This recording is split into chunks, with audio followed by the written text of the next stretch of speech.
আসসালামু আলাইকুম। আজকে আমরা ঐকিক নিয়মের এই ছোট্ট একটি অঙ্ক একটা সমাধান করব। একদম সহজ সিম্পল একটা অঙ্ক, ঐকিক নিয়মের অঙ্ক। এই অঙ্কটা এতটা ইম্পর্টেন্ট, দেখুন 17তম নিবন্ধন পরীক্ষায় এই অঙ্কটি আসছিল 2022 সালের 17তম নিবন্ধনে আসছিল স্কুল পর্যায় 2। তো এখানে বলা আছে কোন খাদ্য 24 জন লোকের 20 দিন চলে। কতদিন চলে? 20 দিন চলে। ওই একই পরিমাণ খাদ্যে 40 জন লোকের কতদিন চলবে? এখানে কিন্তু তারা দিন চেয়েছে। এই অঙ্কটা কিন্তু আমরা চাইলে খুব সহজেই বেসিক বুঝে টেকনিক খাটিয়ে কিন্তু আমরা উত্তর বের করতে পারবো। যেহেতু তারা এখানে দিন চেয়েছে যে কোন খাদ্য 24 জন লোকের 20 দিন চলে। কয়দিন চলে? 20 দিন চলে। ওই একই পরিমাণ খাদ্যে 40 জন লোকের কতদিন চলবে? এখানে দিন নির্ণয় করতে হবে, দিন চেয়েছে।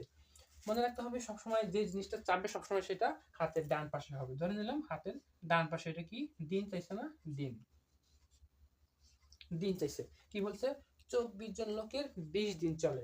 আচ্ছা ঠিক আছে, লিখে নিলাম যে 24 জন লোকের 20 দিন চলে। 24 জন লোকের খাবার কয়দিন চলে? 20 দিন চলে। 24 জন খাবার 24 জন লোকের খাবার 20 দিন চলে। তাহলে একজনের খাবার চলে কয়দিন?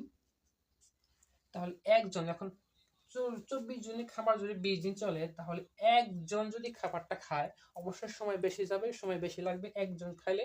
তাহলে সেক্ষেত্রে কি হবে? গুণ হবে 20 গুণন 24। যেহেতু একজন খাচ্ছে, একজন খাইলে অবশ্যই সময় বেশি যাবে, সময় বেশি লাগলে কিন্তু গুণ হচ্ছে।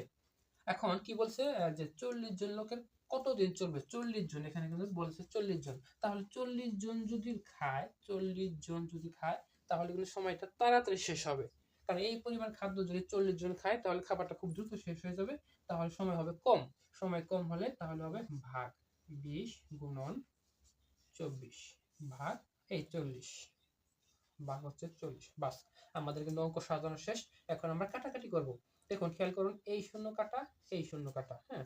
তারপরে হচ্ছে 2 দুগুণা 4, 2 দুগুণা 4, 12 দুগুণা 24। তাহলে আমার উত্তর কত বের হচ্ছে? উত্তর বের হচ্ছে 12।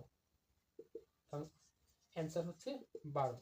অতএব 40 জন লোকের কতদিন চলবে? 40 জন লোকের 12 দিন চলবে। উত্তর হচ্ছে আমাদের খ, 12 দিন। উত্তর খ, 12।